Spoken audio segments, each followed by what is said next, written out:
ಎಲ್ರಿಗೂ ನಮಸ್ಕಾರ. ಇನ್ನೇನು ಆಷಾಢ ಮಾಸ ಬಂದೇ ಬಿಡ್ತು. ಈ ಜುಲೈ 15ರಿಂದ ಆಷಾಢ ಮಾಸ ಆರಂಭ ಆಗ್ತಿದೆ.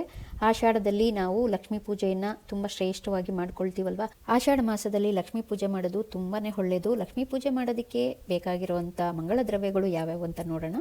ಮೊದಲಿಗೆ ನೀವು ನೋಡ್ತಾ ಇರೋದು ಲಕ್ಷ್ಮೀ ಸೇರು ಅಥವಾ ಕುಬೇರ ಕುಂಚ ಅಂತಲೂ ಕರೀತಾರೆ. ಲಕ್ಷ್ಮೀ ಕುಬೇರ ಪೂಜೆಯನ್ನು ಮಾಡುವಾಗ ಶುಕ್ರವಾರ ದೇವರ ಮನೆಯಲ್ಲಿಟ್ಟು ಇದನ್ನು ಪೂಜೆ ಮಾಡೋದ್ರಿಂದ ತುಂಬಾ ಒಳ್ಳೆಯದಾಗುತ್ತೆ. ಲಕ್ಷ್ಮೀ ಸೇರನ್ನು ನಾನು ಮೀಶೋನಲ್ಲಿ ರೀಸೆಂಟಾಗಿ ಆರ್ಡರ್ ಮಾಡಿ ತೊಗೊಂಡಿದ್ದು. ನಿಮಗೂ ಬೇಕಂದರೆ ಡಿಸ್ಕ್ರಿಪ್ಷನ್ ಬಾಕ್ಸನ್ನು ಚೆಕ್ ಮಾಡಿ.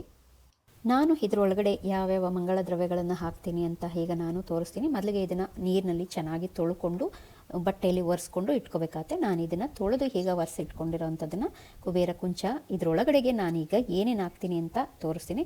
ಇದರಲ್ಲಿ ನಾನು ತುಂಬ ಸಿಂಪಲ್ಲಾಗಿ ಯಾವಾಗಲೂ ಮನೆಯಲ್ಲಿ ದೇವ್ರ ಮನೇಲಿ ಇಟ್ಟು ಪೂಜೆ ಮಾಡೋ ಅಂಥದ್ದು ಅಂದರೆ ನಾನೀಗ ಕುಬೇರ ಈ ಕುಂಚ ಏನಿದೆ ಈಗ ಹೊಸದಾಗಿ ನಾನು ತರಿಸ್ಕೊಂಡಿರೋದು. ಆದರೆ ಮುಂಚೆ ನಾನು ಇದನ್ನೆಲ್ಲನೂ ಒಂದು ಕಪ್ಪಲ್ಲಿ ಹಾಕಿ ಇಡುತ್ತಿದ್ದೆ. ನೀವು ಬೇಕಾದ್ರೆ ಬೆಳ್ಳಿ ಕಪ್ಪಲ್ಲೇ ಆಗಲಿ ಅಥವಾ ತಾಮ್ರದ ಹಿತ್ತಾಳೆದು ಯಾವುದೇ ಸಿಕ್ಕಿದ್ರೂ ಅದರಲ್ಲಿ ಹಾಕಿಡ್ಬೋದು. ನೋಡಿ, ನಾನು ಇದರೊಳಗಡೆಗೆ ಇವಾಗ ಇಲ್ಲಿ ನಾನು ಎಲ್ಲನೂ 5 ತೊಗೊಂಡಿದ್ದೀನಿ. ನೀವು 5, 9, 11, 21 ಅಥವಾ 101 ಯಾವ ಥರ ನಿಮಗೆ ಯಾವ ಥರ ಅನುಕೂಲ ಆಗುತ್ತೋ ಆ ಥರ ಅಷ್ಟು ತೊಗೊಂಡು ಮಾಡ್ಕೊ. ಕಮಲದ ಬೀಜ, ಗೋಮತಿ ಚಕ್ರ ಮತ್ತು ಕವಡೆ ಬಂದು ಯೆಲ್ಲೋ ಕಲರೇ ತೊಗೊಳ್ಳಿ, ತುಂಬ ಒಳ್ಳೆಯದು ಲಕ್ಷ್ಮಿಗೆ.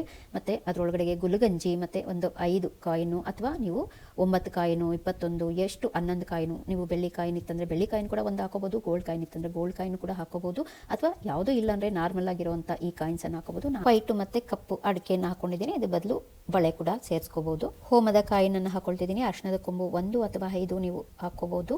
ಹಾಕಿ ಇವೆಲ್ಲನೂ ಮಂಗಳ ದ್ರವ್ಯಗಳು ನಿಮಗೆ ಮೀಶೋಲ್ಲಿ ಸಿಗುತ್ತೆ. ನಾನು ಲಿಂಕಲ್ಲಿ ಕೊಟ್ಟಿರ್ತೀನಿ, ಹೋಗಿ ಚೆಕ್ ಮಾಡ್ಕೊಳ್ಳಿ. ಇನ್ನೂ ಕೆಲವೊಂದು ಮಂಗಳ ದ್ರವ್ಯಗಳನ್ನು ನೀವು ಆ್ಯಡ್ ಮಾಡ್ಕೋಬೋದು. ನಾನು ಸಿಂಪಲ್ಲಾಗಿ ಇಷ್ಟನ್ನೇ ನಾನು ಈ ಲಕ್ಷ್ಮೀ ಸೇರ್ ಒಳಗಡೆ ಹಾಕ್ಕೊಂಡಿದ್ದೀನಿ. ನಿಮ್ಮದು ಇನ್ನೂ ಬೇಕು ಅಂದರೆ ಮೀಶೋನಲ್ಲಿ ಇದೆಲ್ಲದರ ಲಿಂಕನ್ನು ಕೊಟ್ಟಿರ್ತೀನಿ, ಹೋಗಿ ಅಲ್ಲಿ ಚೆಕ್ ಮಾಡಿ. ಈ ಲಕ್ಷ್ಮೀ ಸೇರು ಮತ್ತು ಇದರೊಳಗೆ ಹಾಕುವಂಥ ಮಂಗಳ ದ್ರವ್ಯಗಳು ಏನೇನಿದಾವೋ ಅವೆಲ್ಲನೂ ಮೀಶೋನಲ್ಲಿ ಸಿಗುತ್ತೆ. ಬೇಕು ಅಂದರೆ ನನ್ನ ಡಿಸ್ಕ್ರಿಪ್ಷನ್ ಬಾಕ್ಸಲ್ಲಿ ಮೀಶೋದು ಲಿಂಕ್ ಕೊಟ್ಟಿರ್ತೀನಿ, ಅಲ್ಲಿಂದ ನೀವು ಬೈ ಮಾಡ್ಬೋದು. ಈ ಮಂಗಳ ದ್ರವ್ಯಗಳನ್ನು ಇಟ್ಟು ಪೂಜೆ ಮಾಡಿದ್ರೆ ಮನೆಯಲ್ಲಿ ಧನ ಧಾನ್ಯ ಸಮೃದ್ಧಿ, ಐಶ್ವರ್ಯ, ಸುಖ, ಶಾಂತಿ ಮತ್ತು ಲಕ್ಷ್ಮಿ ಕಟಾಕ್ಷವಾಗುತ್ತೆ ಅನ್ನೋ ಒಂದು ನಂಬಿಕೆ. ನಿಮಗೆ ನಂಬಿಕೆ ಇದ್ದರೆ ಮಾತ್ರ ಇದನ್ನು ಮಾಡಿ. Thank you.